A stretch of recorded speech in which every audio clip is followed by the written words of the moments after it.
महाराज परीक्षित प्रश्न करते, प्रभु आपकी कथा कछु बीच में रह गई। आपने बताया था हिरण्याक्ष हिरण्यकश्यप मैया दिति के पुत्र थे, तो 12 अवतार करके भगवान ने हिरण्याक्ष को तो विनाश कर दिया, लेकिन फिर हिरण्यकश्यप ने क्या किया, अपने भाई का बदला कैसे लिया? कृपया करके इस कथा को विस्तृत करके सुनाओ। आज संत सुखदेव जी भगवान के चरणों में प्रेम करके कहते, राजन हिरण्यकश्यप ने क्या किया, ध्यान दो। भ्रातर एवं विनेहते हरणा त्रोडो मूर्तना, भ्रातर एवं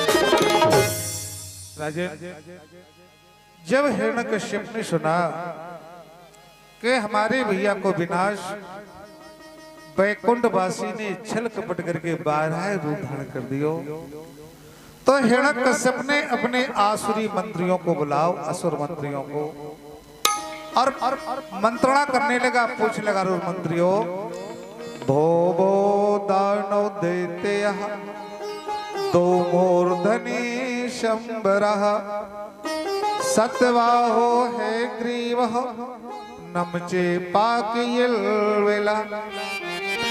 अरे दानव मंत्रियों, सतबाहु है ग्रीव नमुच, हमको मंत्रणा करके बताओ कि हम उस वैकुंठवासी से अपने भाई का बदला कैसे लें। मंत्रणा करके हमें कोई सुंदर रास्ता दिखाओ। आज मंत्रियों ने सुना कि लगे, राजन जौन वृक्ष को विनाश करने हैं, बाप वृक्ष की पत्ता पत्ता टोरे से क्या फायदा है। जिस वृक्ष को विनाश करना है, बाप वृक्ष की डगार डगार काटने से क्या फायदा, और जिस वृक्ष को विनाश करना है उसकी मूल जड़ काट दो तो वृक्ष अपने आप विनाश हो जाएगा। हिरण्यकश्यप कहने लगे, मंत्रियों क्या वैकुंठवासी की मूल जड़ है का? बोले हम भगवान विष्णु की मूल जड़ है। बोले कौन? विष्णु त्रिज क्रिया मूलो, साधु संत ब्राह्मण ही भगवान की मूल जड़ है। इनको नष्ट करवा दो तो वैकुंठवासी अपने आप विनाश हो जाएगा। क्या वास्तविक धर्म की मूल जड़ ब्राह्मण साधु संत होते हैं? क्या वास्तविक परमात्मा की मूल जड़ संत महात्मा होते हैं? कितनी सुंदर युक्ति बताई इन मंत्रियों ने सजनों। यही प्रमाण ब्रह्म वैवर्त पुराण में भी मिलता है।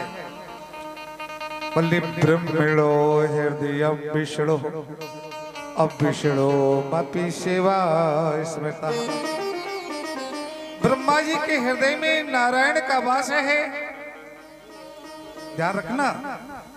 अब विष्णु मपि सेवा स्मृता, और भगवान नारायण विष्णु के हृदय में भगवान शिव जी का वास है, सदैव रहता है। शिव से हृदय संध्या, और शिव जी के हृदय में संध्या देवी का वास है। तीनों पास्याज दोत में उस संध्या बंधन को संत महात्मा ब्राह्मण करते हैं। कितनी नीकी जड़ खोली कि साधु संत ब्राह्मण नहीं लाए तो संध्या बंधन होना बंद हो जाएगा। जब संध्या बंधन नहीं हो जाएगा तो शिव का हृदय सूख जाएगा, और जब शिव नहीं रहेंगे तो नारायण का हृदय सूख जाएगा। कितनी मूल जड़ है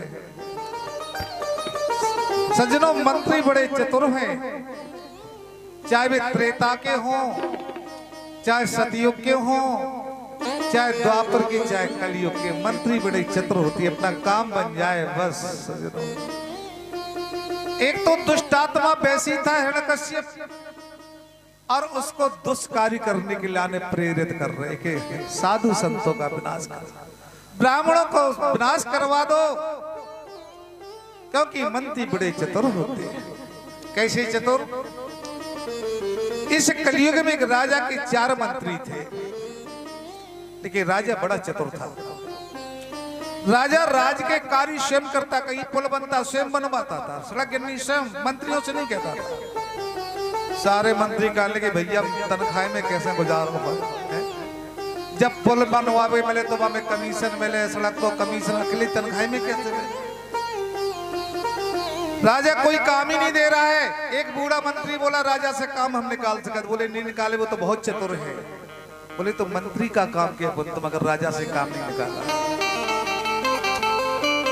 भैया जी गुब्बारा रख दो, नहीं सभी गुब्बारे ही मन लगो रे, सबको रख दो यहाँ पर लगा।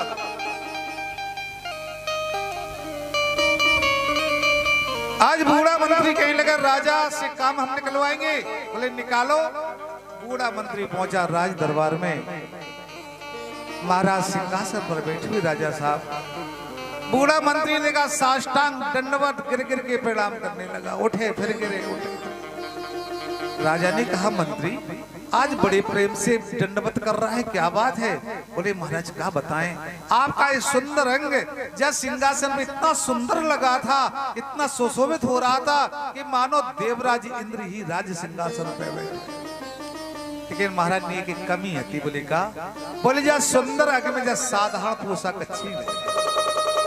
अगर इस सुंदर अंग में देवताओं के राजा इंद्र की पोशाक पहन लो तो आप इंद्र से कम नहीं लगोगे सुंदरता में। राजा कह लगे मंत्री इंद्र की पोशाक आ जगत देवताओं के राजा की? बोले ऐसी कौन सी चीज है जो ना आ सके, लेकिन बहुमूल्य है। बोले कितनी मूल्यवान हो ले आई जाए?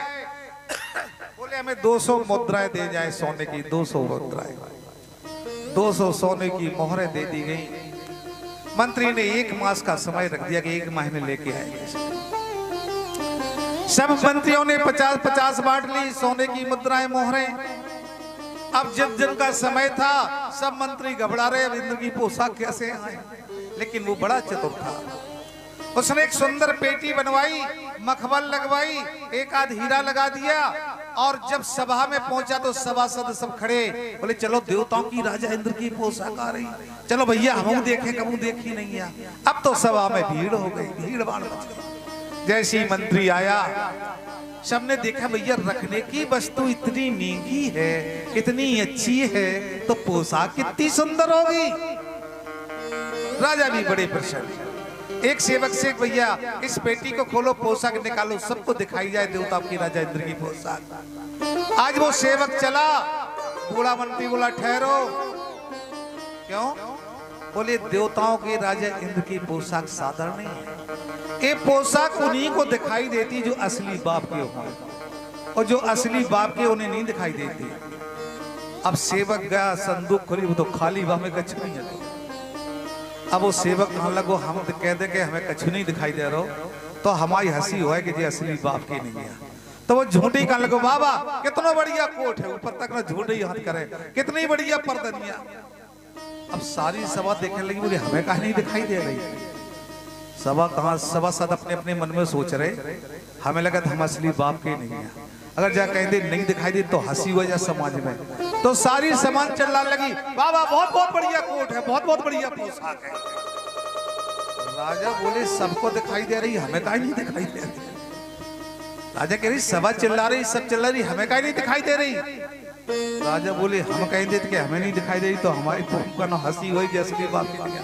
तो राजा साहब ये कहने लगे बहुत बहुत बढ़िया पोशाक बाबा, बहुत बहुत बढ़िया पोशाक। ऐसे मंत्री होते हैं जो अपना कार्य बनाते हैं। आज ऐसी दुष्टात्मा था हिरण्यकश्यप, अब दुष्कार्य प्रेरित करने को कह दिया। हिरण्यकश्यप ने कहा जाओ मेरे सेवकों, जहां जहां ग्राम में ब्राह्मण साधु संत रहते हो उनका विनाश कर दो, गांव में अग्नि लगा दो। इस प्रकार अर्चनों के द्वारा साधु संत ब्राह्मणों को सतवाने लगा। सजनों सनातन धर्म रसातल को जा रहा था। आज हिरण्यकश्यप ने सोचा कि हमें वैकुंठ वासी ने भाई का बदला लेना है और बदला लेने में शक्ति की जरूरत होती है और शक्ति मिलती है वरदान से। तो आज हिरण्यकश्यप ने विचार किया, माला वृक्षाला उठाई और महेंद्रगिरी पर्वत पर ब्रह्मा जी की तपस्या करने के लिए आ गया। साते पे मंदिर दौड़ लाया, तपः परम दारुणम।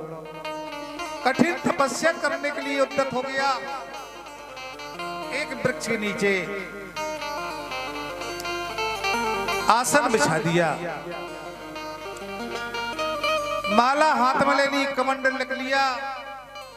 अब ब्रह्मा जी का मंत्र पढ़ने ही वाला था, ताई समय क्या हुआ, एक वन का पक्षी आया, कीर। जाए हम अपनी भाषा में बुंदेलखंडी में तोता कहा, तोता।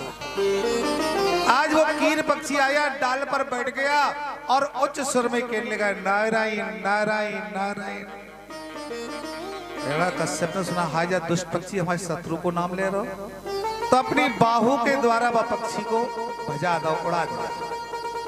और फिर माला समारी, पक्षी फिर आए के बैठ को, फिर नारायण नारायण। हिरण्यकश्यप कहने लगा, दुष्ट पक्षी तो हमें भजन ही नहीं करने दे रहा, तपस्या करने। माला वृक्षाला समेटी, चलो फिर कभी पूजन करेंगे, भजन करेंगे, तपस्या करेंगे। अब ये दुष्ट पक्षी करने ही नहीं दे रहा, शत्रु का नाम ले रहा है। हिरण्यकश्यप अंतःपुर में आए। मैया कयाधु ने देखा कि हमारे पति आज तपस्या करने गए थे, लेकिन ये बीच में क्यों लौट आए? क्योंकि हमारे पति का जो नियम है, संकल्प है, जो संकल्प करते हैं, प्रतिज्ञा करते, उसी पूरा करते, चाहे प्राणों की बाजी क्यों न लगाने पड़े। लेकिन आज ये बीच में काय लौट आए? आज कयाधु ने सुंदर भोजन बनाई और बुलावे को, चलो चलो स्वामी, आज चलो भोजन पान कर लो। हिरण्यकश्यप प्रसन्न, देखो खुद महारानी बुलावे आई, दासियों से नहीं बुलाया, खुद महारानी आई। हिरण्यकश्यप पीछे चल दिए। मैया कयाधु ने पटा डाल दे, आओ महाराज। स्वामी पहले हम चरण धो दे। पनारे पे उनके चरण धोवाए गए, हाथ धुलाए गए। एक सुंदर आसन बिछा दियो, बापे पति को बैठा दियो। सुंदर षड्ज व्यंजन का थाल, भोजन का थाल परोस दिया और एक व्यंजन ही लेके ऊपर हवा झलकन लगी। का जो देवियन को स्वभाव है कि पतियन से कछु काम करवाना है, बात मनवाने, बाद में सेवा करनी कर दी थी। आज कयाधु भैया हवा और झल रही, हवा झलकते कहने लगी, स्वामी एक शंका हो गई। बोले काहे गई? बोले स्वामी हमने विवाह हुआ तब से यही देखा, आपने जो प्रतिज्ञा की उसे पूरी करी है, लेकिन आज तपस्या करने गई थी, बीच में क्यों लौट आए? हिरण्यकश्यप कहने लगे, कुछ नहीं कयाधु, हमें असगुन हो गया। तो कयाधु ने हाथ जोड़े, स्वामी क्या पूजो पाठ करने में सगुन असगुन मना हो जाए? अरे कहीं यात्रा करो, किसी कार्य से जाओ तो असगुन हो जाए, नहीं जाना चाहिए, लेकिन पूजो पाठ में सगुन असगुन मना हो जाए। और स्वामी असगुन का होगा, तुम वो को बताओ। हिरण्यकश्यप कह गया, कयाधु कुछ नहीं, एक दुष्ट पक्षी हमारे शत्रु का नाम ले रहा था। कयाधु ने हाथ जोड़े, स्वामी आपके शत्रु को नाम का है? अब हिरण्यकश्यप चुप, क्योंकि भगवान को नाम नहीं ले तुम से। हिरण्यकश्यप कुछ नहीं बोले। कयाधु ने हाथ जोड़े, स्वामी क्या अपने प्रियतमा से छुपाव करोगे नाथ? क्या अपने प्रिय बल्लवा को अपने शत्रु का नाम नहीं बताओगे नाथ? आपके शत्रु का क्या नाम है? जब प्रेम से पूछा तो हिरण्यकश्यप से निकल गया, कुछ नहीं कयाधु, और दुष्ट पक्षी नारायण नारायण, इन्हें कहते धर्म पत्नी, जो स्वयं धर्म में चल रही है और ऐसे निशाचर को भी नारायण कहलवा दे। कयाधु भैया ने हाथ जोड़े, स्वामी एक वन का पक्षी नारायण कह सकता है? बोले हाँ कयाधु, और दुष्ट पक्षी नारायण नारायण कह रहा था। कयाधु ने पर हाथ जोड़े, स्वामी हमें लगा था कोई छुपा होगा। वो नारायण बोल रहा होगा, पक्षी कैसे बोल सकता? कयादू कह लगी नहीं। हिरण्यकश्यप ने कहा नहीं कयादू, हमने नेत्रों से देखा वही दुष्ट पक्षी नारायण नारायण। सारा भोजन भजनमय हो गया, क्योंकि भगवान का नाम जब हो रहा, भोजन सामने रखा है तो सारा भोजन भजनमय हो गया। और उस भोजन को हिरण्यकश्यप ने पान किया तो उसका मन भी पवित्र हो गया, क्योंकि जैसा खाओगे अन्न तैसा होगा मन। क्योंकि भोजन करते समय नारायण का जप हुआ तो भोजन भजनमय हो गया। तो माताओं बहनों यही शिक्षा मिलती इन पुराणों से कि हम भी घर में भोजन बनाएं तो भोजन बनाते समय भगवान का नाम, क्योंकि मन की प्रवृत्ति भोजन में लग जाती है। ये बात सत्य माताओं बहनों। कोई देवी रुष्ट हो जाए और फिर क्रोध में भोजन बनाए, कितने गोली मसाले पटक दिए लेकिन स्वाद। अगर प्रेम से बनाए, भाव से बनाए, एक आध मसाले कम भी हो लेकिन फिर भोजन में स्वाद आता है, क्योंकि मन की प्रवृत्ति लग जाती है। भोजन बनाते समय भजन करना चाहिए, पवित्र मन होना चाहिए, इससे भोजन बनता पवित्र। लेकिन हाय आजकल हम देखकर देवियां वहीं ट्रांजिस्टर टीवी खोल लेती, परदेसी वहीं भोजन बन रहे। बताओ अब मन पवित्र है? अब इन भोजन को जो खे वो तो परदेसी हो जाए, घरे रहेगा। क्योंकि जैसा भोजन अन्न होता है ऐसा मन होता है। और माता बहनों एक खुफिया और चल गई है क्या? माता बहने भोजन बना ली और तमाल पत्र की आदत हो गई कि चीज वहीं रगड़ के खा ली और वहीं भोजन कर। बताओ जी भोजन पवित्र बन रहा है? नहीं, ये अपवित्र भोजन बन रहा है। ऐसे भोजन को जो खाएगा उसका मन भी अपवित्र हो जाएगा। आज कयादू भैया ने भोजन करवाए, पति को पर्यंक में पकड़ा दिया और अपने पति की सेवा चरणों की करने लगी, चरणों की सेवा जो कि देवियों का परम धर्म है। और चरण दाबते दाबते वही प्रसंग उठा लिया, स्वामी हमें विश्वास नहीं हो रहा, एक बन को पक्षी नारायण कह सकत। अब तो हिरण्यकश्यप प्रश्न का पायू दब रही थी, चरणों दब रही थी, सेवा बड़े प्रसन्न थे। कह लगे कयादू विश्वास करो, कोई दुष्ट पक्षी नारायण नारायण कह रहा था। स्वामी जैसे अपन तुम बोल रहे ऐसे बोल रहा था? बोले हाँ कयादू, वो अपनी तरह नारायण नारायण नारायण कह रहा था। ऐसी हेर फेर करके मैया कयादू ने 108 वे नारायण कहलवा दिया। उसी रात से गर्भ संस्कार धारण किया, गर्भ धारण किया, जिससे भक्त प्रहलाद का जन्म। क्योंकि एक निशाचर के यहाँ एक भक्त कैसे अवतरित हो सकता है, ये माता कयादू ने करके बता दिया।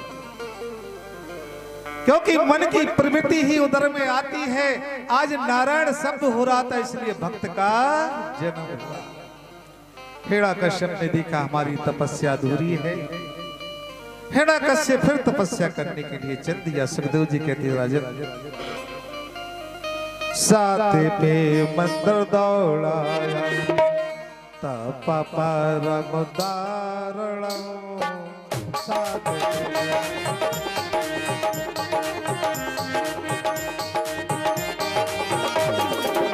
और दबाओ अब दृष्टि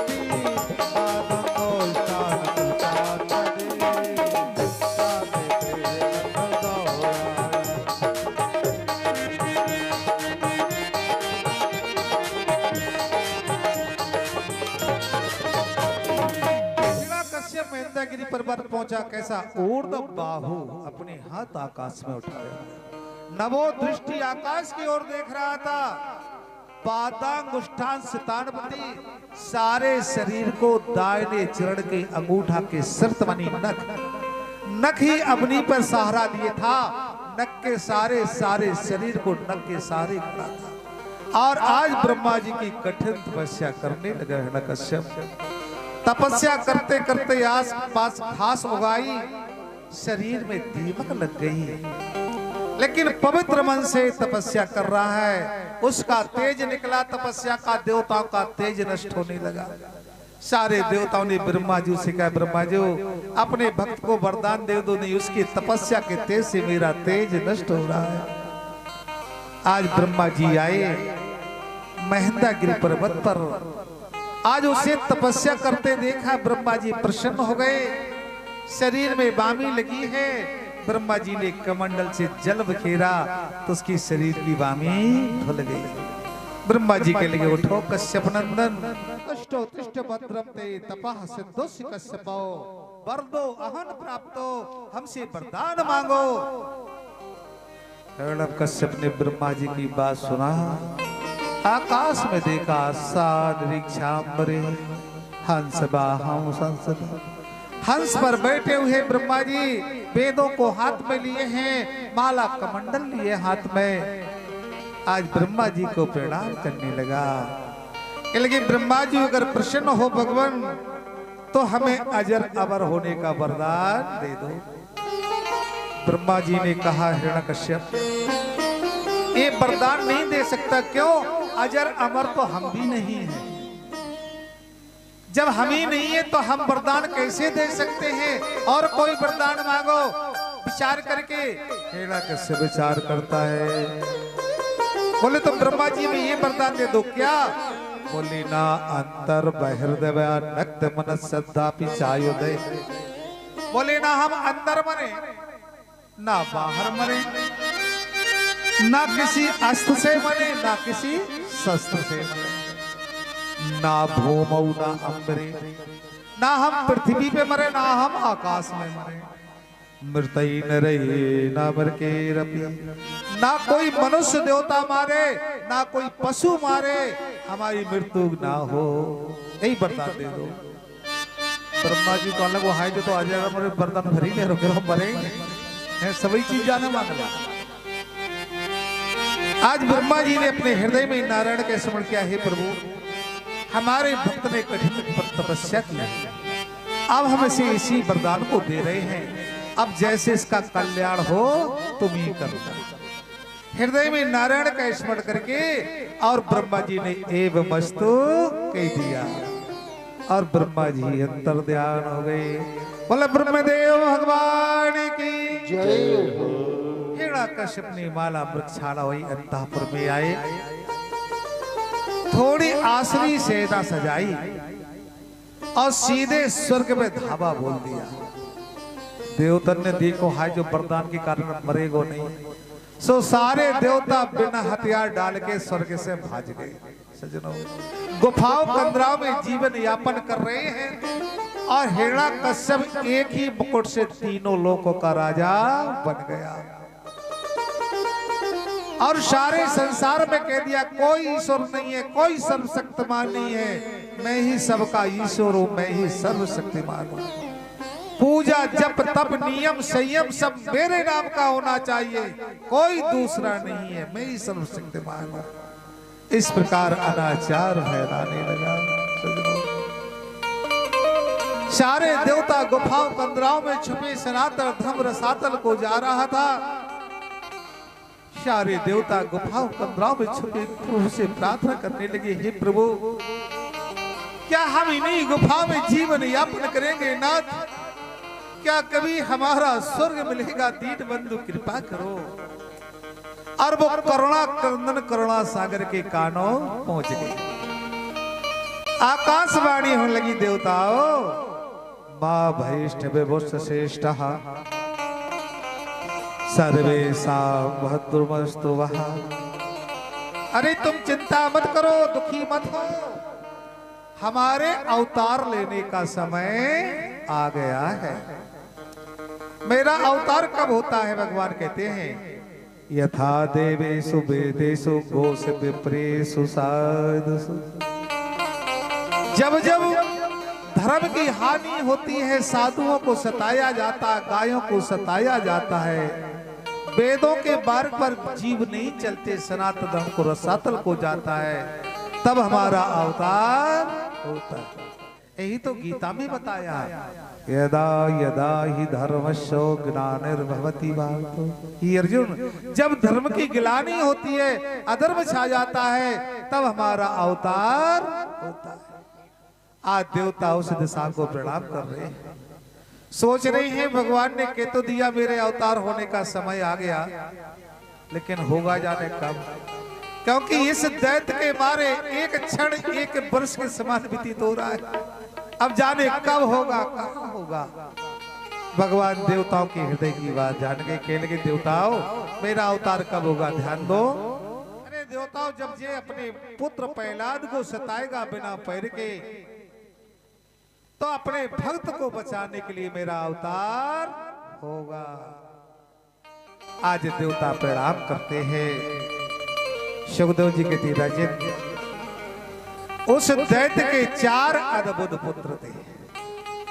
तस्या दैत्रपति पुत्रः चत्वारा परमद्भुता। परम अद्भुत 4 पुत्र थे। इन्हीं में एक का नाम था प्रहलाद। और प्रहलाद कैसे थे? कोजति रुदति वैकुंठः चित्ता सबल चेतना। कभी कभी भगवान का नाम लेते लेते प्रेम के आंसू बहाते थे, कभी कभी भक्त प्रहलाद प्रभु का नाम लेते हंसते थे, कभी कभी गाते थे, कभी कभी नाचते थे, क्योंकि भक्त प्रहलाद को प्रभु के नाम पर विश्वास हो गया था। ये विश्वास कब हो गया था? जब प्रहलाद छोटा था। कंदुक दूर चली गई, प्रहलाद कंदुक लेने गेंद लेने चला, एक बूढ़ी मैया रो रही थी, हाँ राम बचाओ, हाँ राम बचाओ। प्रहलाद खड़े हो गए, भैया किसका नाम ले रही है? बूढ़ी माँ के लिए प्रहलाद सर्वशक्तिमान है, सबके ईश्वर उन्हीं का नाम ले रही हूं। नहीं, मेरा पिता सर्वशक्तिमान है, सबका ईश्वर है, तुम किसका नाम ले रही हो? बूढ़ी माँ के लिए बेटा पहले तेरा पिता कुछ नहीं है, यही सर्वशक्तिमान है, ये सबके ईश्वर हैं। बोले क्यों चिल्ला रही हो? बोले बेटा पहला तो क्या बताएं, हमने मिट्टी के बर्तन बनाए थे, एक बर्तन में मझारी के बच्चे थे, बिल्ली के बच्चे थे, हमने अवा लगाया और वो बर्तन भी लगा दिया जिसमें बिल्ली के बच्चे थे, धोखे से। अब अवा में अग्नि लग चुकी है। अब हमें ध्यान हुआ तो हम प्रभु से कह रहे, हां राम बचाओ उन बच्चों को, नहीं तो पाप लग जाएगा, बचाओ हां राम बचाओ। प्रहलाद कहने लगा, नहीं माता जी, अग्नि से कोई नहीं बचा, बच्चे कैसे बचेंगे? बूढ़ी माँ कहेंगी, प्रहलाद मेरा सच्चा प्रेम है प्रभु से, तो उन बच्चों का कुछ नहीं होगा। अच्छा मैं सुबह आकर के देखूंगा। प्रातः काल भक्त प्रहलाद पहुंची, अबा को खोला गया, सारे बर्तन पके निकले, लेकिन जिसमें बिल्ली के बच्चे थे उसमें आंच भी नहीं लगी, बच्चे खेलते निकले। बस प्रहलाद को विश्वास, जाने बिनैना होए परतीते, बिन परतीत होए नहीं। बिना जाने प्रतीत नहीं होता, बिना प्रतीत से सच्चा प्रेम नहीं होता। बस भक्त प्रहलाद को विश्वास हो गया तो कभी हंसते थे, कभी रोते थे, कभी गाते थे। हिरण्यकश्यप ने देखा, हाय हमारे शत्रु को नाम हमारी घरे न बुला रहा हूं। हिरण्यकश्यप ने प्रहलाद को बुलाया, समझाने लगी, बेटा प्रहलाद। बोले हाँ पिताजी। बोले जिनका तुम नाम लेते हो ये अपने कुल के शत्रु हैं। प्रहलाद ने हाथ जोड़े, नहीं पिताजी, मेरा प्रभु तो सबका मित्र है, किसी का शत्रु नहीं हो सकता। तुम क्या कहते हो, मेरे प्रभु को शत्रु क्यों मानते हो पिताजी? हिरण्यकश्यप कहने लगे, पिता बेटा पहले तुम्हें क्या पता, तुम्हारे चाचा थे हिरण्याक्ष, इनका विनाश इन्हीं बैकुंठवासी ने छल कपट करके किया। प्रहलाद कह रहे, नहीं पिताजी, मेरा प्रभु किसी का विनाश नहीं करता है, अपने कर्मों के अनुसार जीव जन्म लेता, कर्मों के अनुसार मरता है। बोले राम न मारे काऊ को, नैया पापी राम और आप से मर जाते हैं कर कर खोटी। अरे हमारे प्रभु को क्यों दोष देते हो पिताजी? हिरण्यकश्यप ने खंजर निकाला, मारने के लिए दौड़ा। प्रभु ने सम्मोहन माया छोड़ दी। विमोहित हो गया हिरण्यकश्यप, सोचने लगा प्रहलाद अबे पढ़ो नहीं है, जब जो पढ़ लिख जाएगा तब जाए शत्रु मित्र की पहचान हो जाएगी। पढ़ा नहीं है, चलो पाठशाला ले चलो।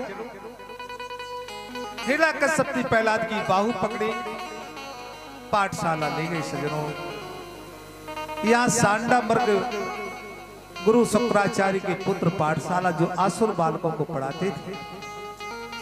हिरण्यकश्यप ने कहा, रे गुरु पुत्रो, मेरा प्रहलाद विद्या पढ़े ना पढ़े, लेकिन इस शत्रु का नाम लेता है, इसको लेना बंद करवा दो।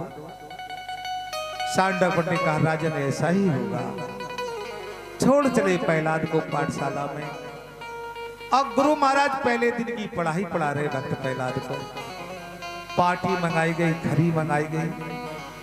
अब गुरु महाराज ने एक चूल्हो बनवाओ प्रहलाद से पार्टी पे, और एक चूल्हे में एक चूल्हो और मिला दो, बाकी पूंछ लगा दी, एक लकीर खेलते। ऐसे ही दूसरों अक्षर बनवाबा में 2 लकीरें खेलते। गुरु महाराज कहने लगे, प्रहलाद? बोले हाँ गुरु बाबा। बोले जो है छोटवा और जो है बड़वा। प्रहलाद ने सुनो, पार्टी फेंक दी, घड़ी फेंक दी। बोले गुरु महाराज, हमें ऐसी अविद्या नहीं पढ़ना, जहाँ संसार में को छोटे है को बड़ो है, सब एक है, सब परमात्मा। हमें ऐसी अविद्या नहीं पढ़ना है, ना कोई छोटा आया है ना कोई बड़ा आया है। गुरु महाराज सोचने लगे, हाय जो तो हमें ये विद्या पढ़ाने को लौट गए हैं। असुर बालकों के लिए आनी मित्र हमारे वेद को ले आओ। कैसे नहीं पढ़ता प्रहलाद? हाथ में बैत ले लिया, तो जैसे गुरु बाबा पढ़ा लगे भक्त प्रहलाद वैसे पढ़ी। एक आध 2 दिन भक्त प्रहलाद ने अपने प्रभु का नाम छुप के ले लिया, गुरु बाबा ने नहीं देख पाया। सांडा मर्ग प्रसन्न हो गए। हिरण्यकश्यप के पास आए, लो राजन, ये तुम्हारो प्रहलाद तो 2-3 दिन की पढ़ाई में शत्रु का नाम भूल गया। हिरण्यकश्यप भी बड़ी प्रसन्न। सुखदेव जी कहते, राजा हिरण्यकश्यप ने बात्सल प्रेम किया, गोदी में बैठा रहा। क्या अपने गोदी में बैठा रे? पूछने लगे प्रेम से, मुख चुमन करके, बेटा प्रहलाद, गुरु महाराज ने पाठ पढ़ाई याद है? प्रहलाद ने कहा, पिताजी याद है। बोले कल वालों सुना दे कि परों वालों सुना दे, परसों वाला सुना दे। हिरण्यकश्यप के लिए, बेटा प्रहलाद, जौन पाठ तुम्हें ज्यादा याद हो वही सुना दो। प्रहलाद ने हाथ जोड़े, भक्त प्रहलाद ने बोले, पिताजी ज्यादा पाठ तो हमें एक ही याद है। बोले क्या? बोले श्रवणम कीर्तनम विष्णु स्मरणम पाद सेवनम। इन कानों से सुनना है तो उसी भगवान के नाम कीर्तन को सुनो। स्मरण करना तो उसी वैकुंठ वासी का करो। अर्चन बंदन दासन जो कुछ करना उसी परमात्मा का। परमात्मा सहज में मिल जाते हैं। सुनो तो उन्हें कीर्तन को, उनकी कथाओं को, स्मरण करो तो उन्हीं का। हिरण्यकश्यप कई लोगों, हाय गुरु बाबा कह रहे थे यार नाम ले वो बंद कर दो, जो तो और हमें शिक्षा दे रहा हूं। अभी जी पढ़ नहीं पाया, लेके गया प्रहलाद को। लग रहे गुरु पुत्रो, प्रहलाद ने नाम लेना बंद नहीं किया, से और पढ़ा। गुरु बाबा ने फिर हाथ में बेंत ले लो, और गुरु महाराज जैसा पढ़ाने लगे, प्रहलाद पढ़ रहे हैं। एक दिन क्या हुआ, गुरु बाबा पाठशाला को छोड़ के कुटिया में चले गए कछु काम से। भक्त प्रहलाद असुर बालकों के पास बैठे और अपना पाठ पढ़ाने लगे।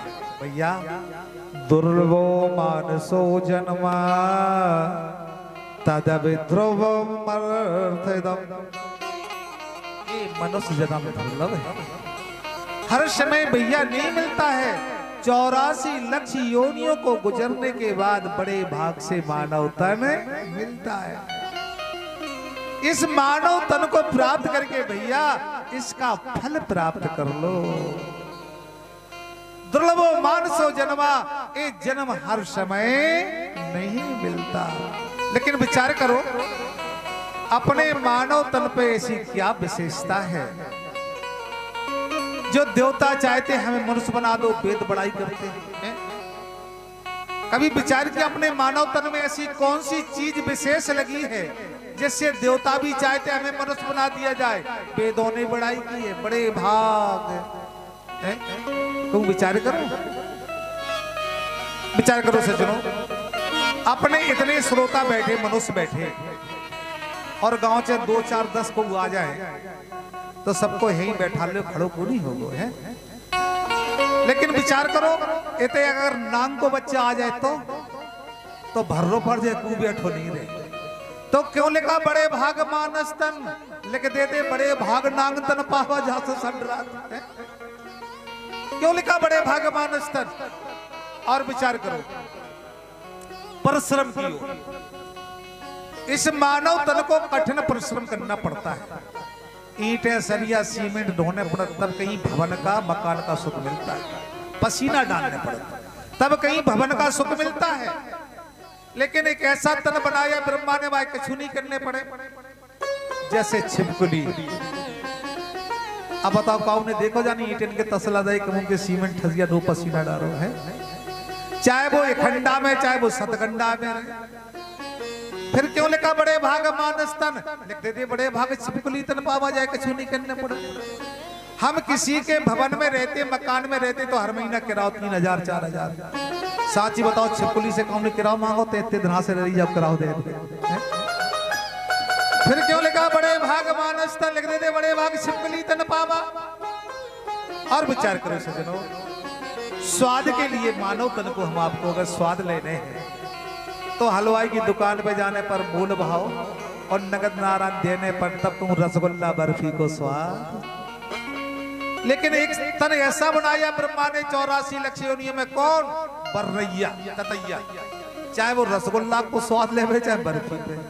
साचू बताओ, कौन हलवाई ने कहीं जाके मूल भाव का नहीं करो, पैसा का नहीं दे, तो लिख दे बड़े भाग बर्रैया तन बाबा, खूब रसगुल्ला को स्वाद, खूब बर्फी को स्वाद।